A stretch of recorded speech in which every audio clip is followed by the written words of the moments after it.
Hello, I want to showcase the high-level strategy to speedrun the Prince of Egypt achievement for Europa Universalis 4.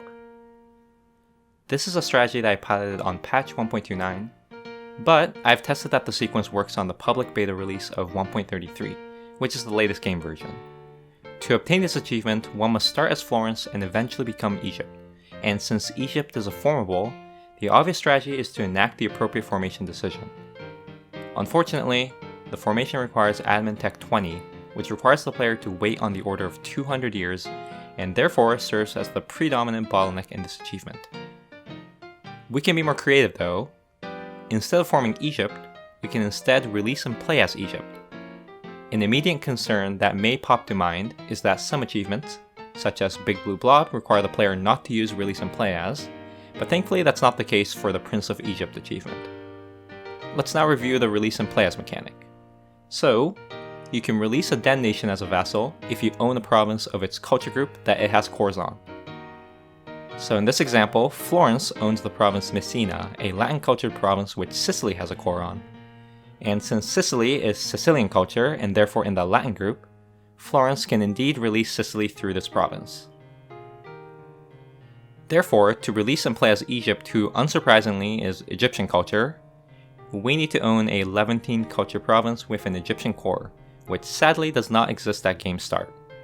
So the question is, how do you create Egyptian cores? To answer that, we need to talk about Separatists. When a province has the Separatist rebel type, the particular nation associated with the Separatists depends on many factors. The particular case that I want to focus on is when the province has no cores of another nation in the same culture group. And to simplify matters, let's be generous and just assume that the province has no cores by any nation except the owner. In this case, the Separatist faction targets nations of the province's culture in some order dependent on factors such as religion, continent, primary culture nation, and so on, and it further prioritizes defecting to existing nations over dead ones. In this example, we can immediately rule out Venice as they are the owners of Venezia. And since out of the other four options, Naxos is the only one who's alive, the Separatists therefore target Naxos. But what if Naxos is dead? In that case, Aquileia becomes the target, and by adjusting various factors, we can make Separatists target various nations. For our case, there are only two Egyptian culture nations at game start, Mamluks and Egypt, which makes playing with Separatists much easier. Since Mamluks is alive, typical scenarios will cause Separatists to favor Mamluks over Egypt.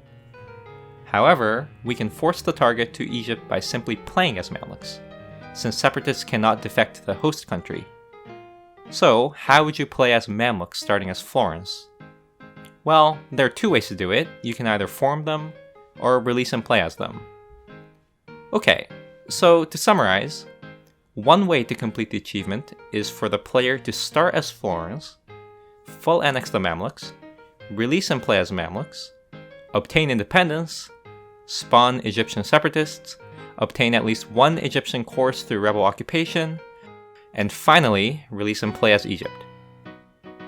In my run on 1.29, I finished the campaign on 1491, which I don't think is at all well optimized, especially given the power creep on more recent patches.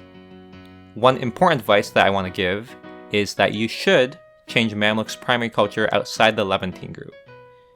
This is not strictly necessary, but you will struggle to make Egyptian cultured provinces get separatist rebels over estate rebels like noble rebels. Bajan culture is a reasonable candidate and is what I used in my run. Now, I think this strategy is pretty flexible, so you don't have to speedrun or go crazy truce-breaking Mamluks, but the reality is, I've noticed that many players often conquer the formation requirements of Egypt, but then are forced to wait a long time to obtain Tech 20, and I hope that this quirky strategy or technique can serve to cut the waiting time.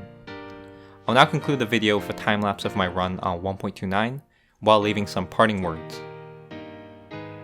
So I like to give credit where credit is due, but also claim credit when I believe I deserve it. A similar strategy can be applied to speedrun the Khan achievement, which I think is a relatively known strategy. I want to point out that, to my knowledge, I'm also the original author of this Mongol Empire resurrection trick, which can be traced to a post I made 2 years ago. And, in general, the art of cycling different nations to resurrect permanently disappearing nations isn't that useful, since many separatists of formables are locked behind another trigger. However, there's still a sizable number of interesting and niche nations that you can revive this way, which can potentially resurrect your achievement run. Next, I want to point out that this is my first seriously edited video. I'm hoping that my creativity and knowledge in EU4 does make up for my lack of experience and talent in producing videos catered to a broader audience, but I think there's a lot of room for improvement. Therefore, I would highly appreciate constructive criticism. Anyway, I appreciate your time, thanks for watching, and I hope you came out of this video with new knowledge and ideas.